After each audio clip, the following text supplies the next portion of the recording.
नमस्कार दोस्तों, स्वागत है आपका हमारे चैनल दिव्य कथा में। दोस्तों, वीडियो शुरू करने से पहले मेरी आपसे रिक्वेस्ट है कि आप एक बार कमेंट बॉक्स में जाके श्री राम का जयकारा लगाएं, ताकि श्री राम का आशीर्वाद हम सबको मिलता रहे। तो चलिए वीडियो शुरू करते हैं। लंका विजय के पश्चात जब राम अयोध्या लौटे और राज तिलक हो गया, एक दिन राज दरबार में महर्षि वशिष्ठ, विश्वामित्र, नारद तथा अन्य ऋषि धार्मिक विषयों पर विचार विमर्श के लिए पधारे।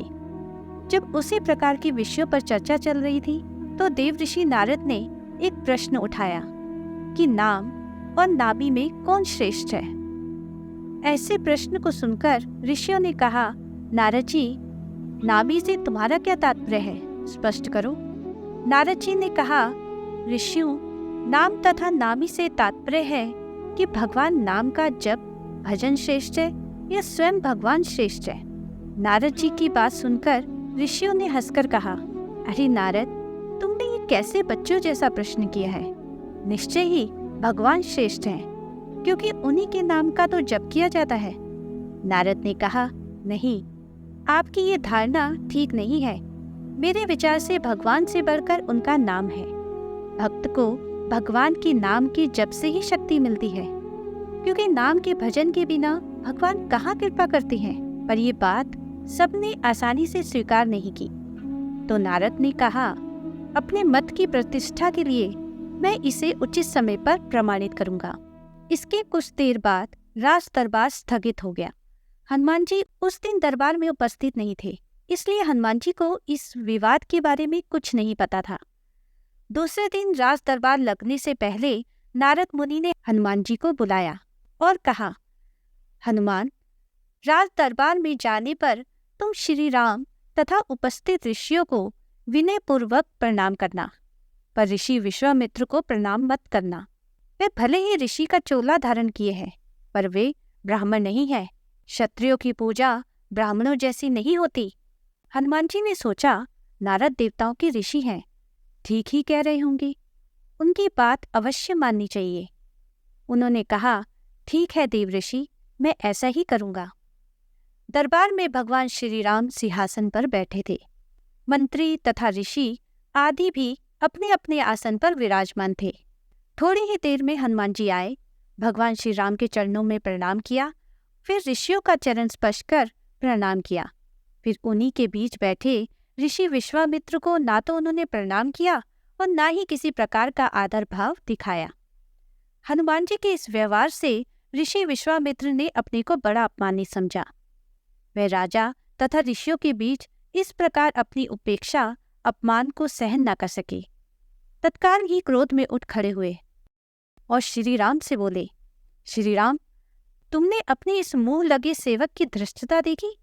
भरे दरबार में इसने किस प्रकार मेरी उपेक्षा की तथा उचित भाव से मेरा अपमान किया। श्री राम ने कहा, गुरुदेव, शांत हो जाइए, मैं हनुमान से इस धृष्टता का कारण पूछूंगा। विश्वामित्र का क्रोध शांत नहीं हुआ। उन्होंने कहा, यह तो आपने प्रत्यक्ष देखा, पूछने की क्या आवश्यकता है। अस्त्र शस्त्र के क्षेत्र में मैं तुम्हारा गुरु रहा हूं, ये गुरु आज्ञा है, इसे दंड दीजिए। नारद ने भी विश्वामित्र की हाँ में हाँ मिलाई तथा कहा, भगवान, विश्वामित्र ठीक कहते हैं, हनुमान ने इनका प्रत्यक्ष अपमान किया है। आपके उद्दंड सेवक को दंड मिलना ही चाहिए। नारद की बात सुनकर हनुमान जी असमंजस में पड़ गए। भरी दरबार में अपनी स्थिति देखकर कुछ बोल तो न सके, बस सोचने लग गए, जिस नारद के कहने से मैंने ऐसा किया, वही नारद अब मेरा बचाव न करके मुझे दंड देने की बात में सहमति जता रहा है। नारद ऋषि का ये चरित्र समझ में नहीं आता। भगवान श्री राम किसी प्रकार की दंड की घोषणा करते इससे पहले ही नारद ने कहा, भगवान, इस संबंध में शांत भाव से विचार कर कल दंड दीजिएगा। उत्तेजित अवस्था में अभी इस समय हनुमान को दंड देना उचित नहीं। सबने इस सुझाव को स्वीकार किया और सभा स्थगित हो गई। रात को हनुमान नारद के आश्रम में आए और कहा, देव ऋषि, आप ये कौन सा खेल खेल रहे हैं। मेरा वध कराकर आपको क्या मिलेगा।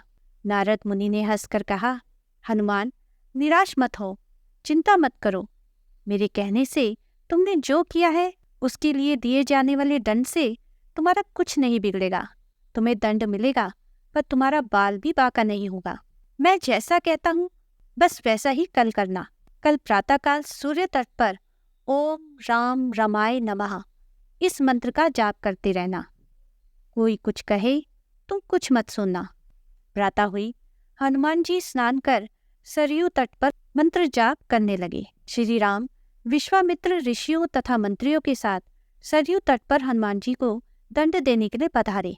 श्री राम अपने भक्त को बार बार करुणा भरी दृष्टि से देखते तथा सोचते अपने परम भक्त पर कैसे बाण चलाएं। उधर गुरु विश्वामित्र के कोप का डर भी उन्हें सता रहा था। गुरु की मर्यादा की रक्षा के लिए उन्होंने हनुमान को दंड देने का निश्चय किया। श्री राम ने धनुष पर बाण चढ़ाए और हनुमान जी को लक्ष्य बनाकर बाण छोड़ दिए। अरे ये क्या! बाण तो हनुमान जी के शरीर से कुछ दूरी पहले ही रुक गया। राम बाण पर बाण मारते रहे पर एक भी बाण हनुमान जी के शरीर को नहीं छुआ। उधर हनुमान श्री राम के बाणों के प्रहार से निश्चित नारद के बताए मंत्र का जप करते रहे। वह मंत्र जैसे हनुमान का कवच बन गया।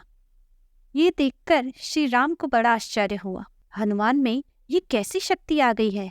उनके दंड का प्रयास व्यर्थ हो रहा था। विश्वामित्र को लग रहा था कि राम अपने भक्त को बचाने के लिए जानबूझकर इस तरह बाण चला रहे हैं कि उनको चोट न पहुंचे। अपनी इस असफलता से विचलित होकर श्री राम ने ब्रह्मास्त्र उठा लिया। श्री राम ने ब्रह्मास्त्र हाथ में लिया तो हाहाकार मच गया। नारद ने कहा, ऋषिवर विश्वामित्र, हनुमान के अपराध को क्षमा करें। अगर श्री राम का ब्रह्मास्त्र छूट गया तो सिर्फ हनुमान ही नहीं मरेंगे बल्कि सारे लोक में प्रलय मच जाएगा। ब्रह्मास्त्र से निकली ज्वाला देखकर विश्वामित्र भी डर गए। उन्होंने श्री राम को रोकते हुए कहा, राम, ब्रह्मास्त्र को वापस रखिए। हनुमान की अविनय को मैंने क्षमा किया। इतना सुनते ही हनुमान को जैसे जीवनदान मिला। राम को धर्म संकट से मुक्ति मिली। सब लोग प्रसन्न हुए। हनुमान जी ने आकर विश्वामित्र से क्षमा मांगी और नारद जी की ओर देखा। नारद ने हंसकर कहा, प्रभु, इसका कारण मैं हूँ। मैंने कहा था ना, भगवान से बढ़कर भगवान का नाम जपना श्रेष्ठ है। उसे प्रत्यक्ष सिद्ध कर दिया। हनुमान ने इष्ट देव भगवान राम के नाम के बीज मंत्र से भगवान की शक्ति क्षीण कर दी। जिस प्रभु के नाम का जप होता है वह प्रभु अपने नाम जप की शक्ति के आगे शक्तिहीन हो जाते हैं। इसलिए कहता हूँ, नामी से नाम बड़ा। यह कहकर नारद देवलोक को चले गए।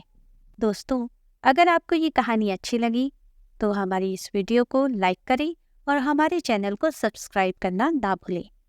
जय श्री राम।